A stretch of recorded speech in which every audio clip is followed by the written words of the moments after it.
les prélèvements biopsiques qui seront réalisés dans le service de cardiologie et dans les autres services de chirurgie en particulier seront acheminés dans le département de pathologie.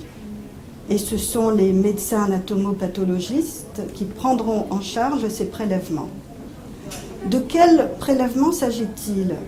Le plus facile est de biopsier les organes les plus superficiels. Par exemple, une biopsie labiale, une biopsie rectale, une biopsie cutanée ou périombilicale.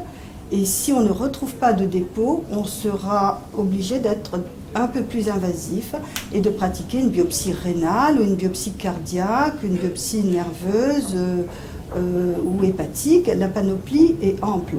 L'objectif du médecin anatomopathologiste est double. Le but essentiel est de faire le diagnostic de ces dépôts d'amylose au sein des tissus. C'est évidemment une condition sine qua non pour instaurer le traitement. Tous ces prélèvements vont subir une série de manipulations complexes et longues qui vont amener au final à un diagnostic de certitude. Une fois que le diagnostic est établi, il faudra caractériser le type d'amylose, une amylose AL, une amylose à transthyrétine, donc ce sera la deuxième étape.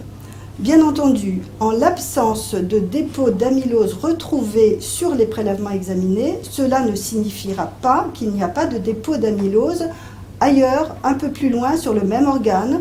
On sera obligé alors de renouveler la biopsie. Et si la biopsie est négative, on sera parfois obligé de faire une biopsie sur un autre organe, tel que le rein ou le foie ou le cœur.